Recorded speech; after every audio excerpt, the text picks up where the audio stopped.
Grace and peace be unto you. Good morning. I'm Reverend Ellen Rasmussen. My pronouns are she, her, and hers. And it is my great joy to welcome you to Reflections with Pastor Ellen, me, right? We're working in our series, Draw the Circle Wide. We give thanks to Marcia McPhee and Worship Design Studio for the good bones of this series, and to Mark Miller and friends for uh, Draw the Circle Wide. I think I had shared with you that at my ordination, Mark Miller was the guest musician, and as I was called forth, um, he played this song, Draw the Circle Wide, which I hope has been symbolic of my ministry throughout these years. We've got today and next Sunday, and then we conclude this adventure with Brown Deer United Methodist Church. And I'm so very grateful for the opportunity to share the good news of Jesus Christ with you.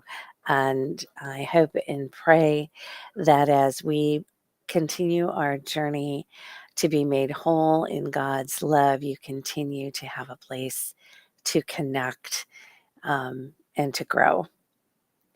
Our Today it's ripples of hospitality, and we're basing this sharing on the letter to Romans, which Paul had not been there yet, and he was writing to Gentiles, non-Jews, about sharing the good news of Jesus Christ. And I wanted to share the scripture lesson. You can um, find it in many translations.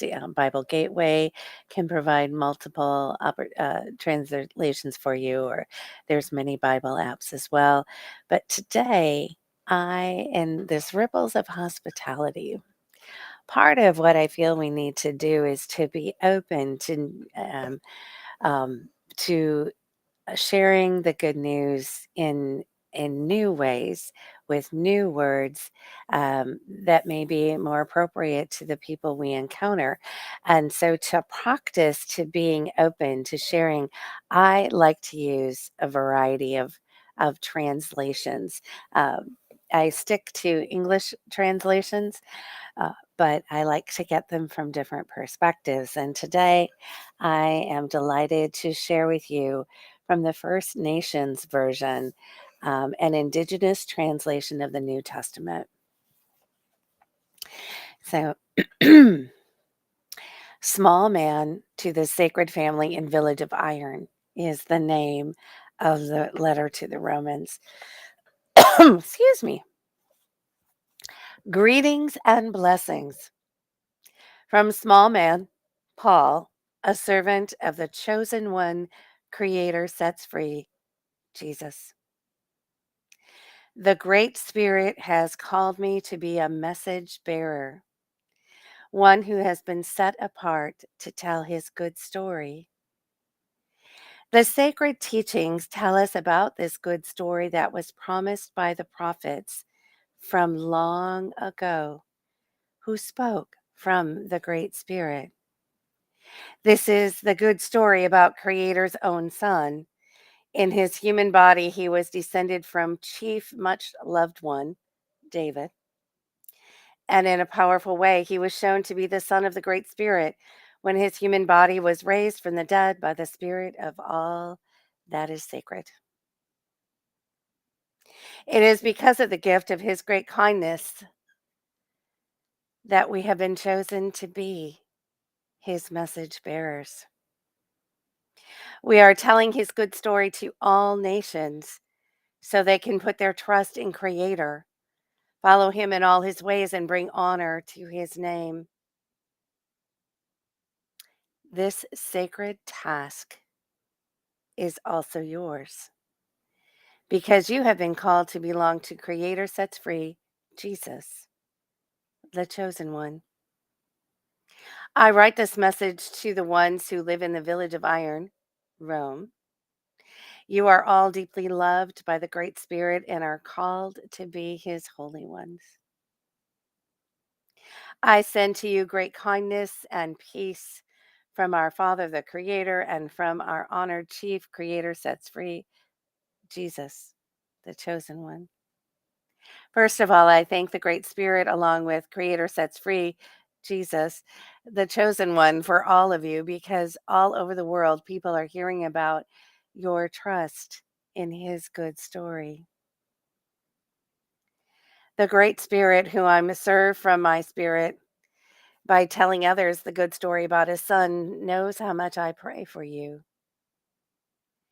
I never stop bringing your name before the Creator when I send my voice to Him, asking whether this is the time that He will finally open the way for me to come and be with you. I am longing to see you face to face so that I can pass on to you some spiritual gift that will give you strength, so that we can strengthen our trust in Him and together become firmly rooted in the good story.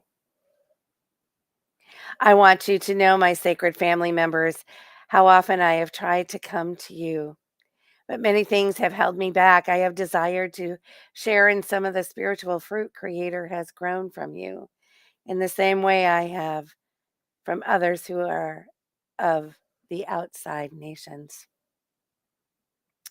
Because of the great debt of love that I owe, I must tell the good story to both the civilized and uncivilized, to all who walk in the ways of wisdom and all who do not. And now I am able and ready to tell the good story to you who live in the village of iron, Rome. I am not ashamed of this good story, for to all who trust in its message, it has Creator's power to set free and make whole. This is true first for our tribal people and then to all the outside nations. For this good story tells about Creator's great faithfulness to do what is good and right. It is the story of faithfulness and trust from beginning to end. It is written in our sacred teachings. The ones in good standing will find life by trusting in what the Great Spirit has done for them. The Word of God for the people of God. Thanks be to God. Ripples of hospitality. I cherish the writing of First Nations version, the indigenous translation of the New Testament. It's just grace-filled and invitational and calls us message bearers. We are deeply loved by the Great Spirit, for the Creator has the power to set us free and make us whole. We are loved, deeply loved beyond measure. For this good story tells about Creator's great faithfulness to what is good and right. When I read that, I couldn't help but think of the morning prayer in our hymnal for our morning praise and prayer is new every morning is your love, great God of light, and all day long you are at work in the world for good. Stir up in us a desire to serve you. It is the story of faithfulness and trust from beginning to end.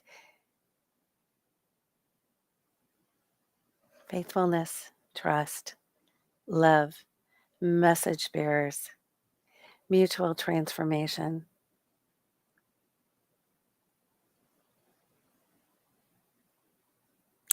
Hospitality in the church can be many things. Um, but is it everything that we need it to be? Paul's openness to spreading the gospel of Jesus among Jews and Gentiles alike is probably one of the most important catalysts in the spread of Christianity and the growth of the early church. Paul was not only a Jew, but he also inherited Roman citizenship from his father. Adopting his Roman name Paul for his writing and ministry to the Gentiles no doubt helped to put them at ease as he preached the liberating word of Jesus' grace available to all. Thank you, Marcia McPhee, for that summary and insight. What are we willing to do? We who know the story of Jesus and his love. Where are we willing to go? What are we willing to share? God is at work in the world. It's a living God. We serve the risen Lord. The Word is a living Word revealed anew to generation after generation. What are we doing that creates an openness and an invitation to share the good news of Jesus Christ? Throughout the pandemic, excuse me, one of the things that many churches did, excuse me,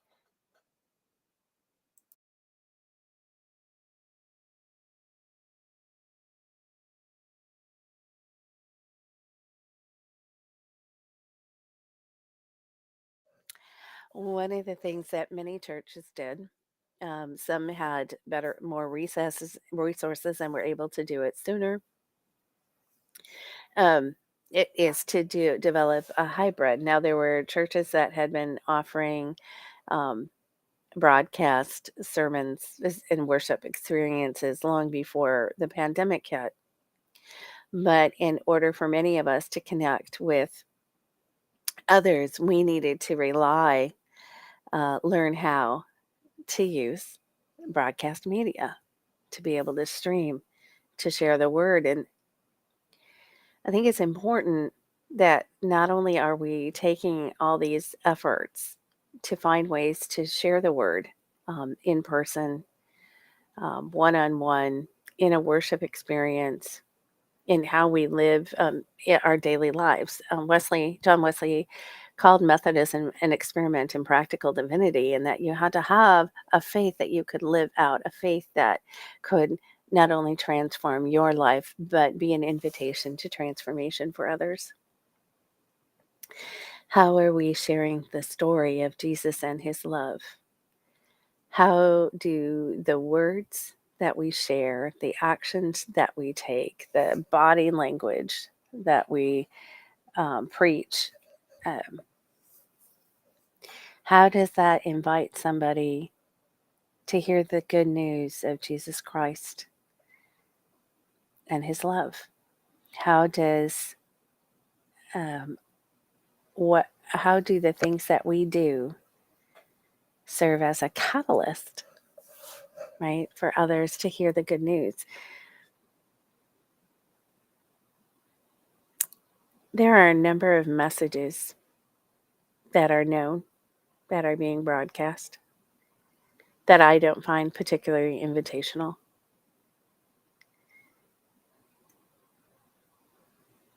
I believe that each and every person is sacred and holy and created in the image of God. I pull that from Genesis 1. Even if I go to the second creation story in Genesis 2, where humanity was created out of stardust, the dust in the ground, right? God blew breath. So we have the holy and sacred breath. We have the power of the breath that created the universe in our core.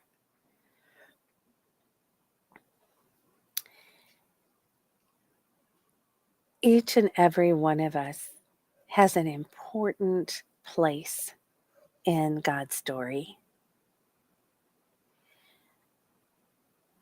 And I believe the table keeps growing. And we need to not only keep inviting people to the story, but to learn to be curious of what is the best way for them to hear the story, right? How can they receive a story if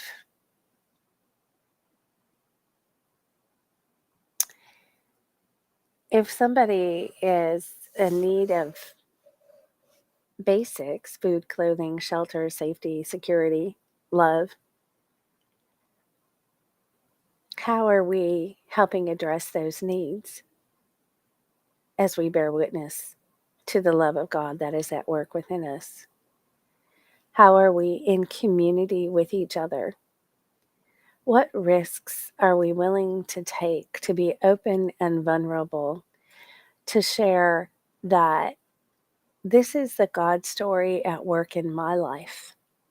And I believe that God has a God story for you. And I'd like to journey with you. And how are we open so that when we're sharing the message of Jesus and his love, it's that we're open to mutual transformation, that as I am sacred and holy in the image of God, and you are sacred and holy and made in the image of God, and together we're something even more. How are we sharing the story of Jesus and his love that continues to be open to new possibilities? I think there might be a history, if no, there is a history, not might. There is a history that when we tell this, we shared the story of Jesus and his love, and we invited people to come. We wanted people to come and be like what was already present. And just to reiterate, God is at work in the world. God is at work in each and every one. And so when you bring two things together, there is change. There is mutual transformation. There are gifts from each and the individuals, and we are something more together. And I think in that something more together, what we can do with God and through God, with Jesus and through Jesus, is immeasurable. With God, the impossible becomes possible. And by working together and dreaming what can become, we can work towards that. So as we go about our days and our nights and our weekends and our online and our in-person connections, I invite you to consider how you are living out the love of Jesus, the grace of Jesus. How are you living out this experiment in practical divinity? How are you being a catalyst for the next generation, as well as the current generation, to know the story of Jesus and his love? I give thanks for all of you. I am so grateful for our time together. I'm so grateful for the congregation of Brown Deer United Methodist Church and its in transformative ministries. And if you'd like to support these ministries, here's information of how to do it online. Blessings for your week. I will see you next Sunday. Go forth knowing that you are loved beyond measure and you are agents of justice, healing, and hope.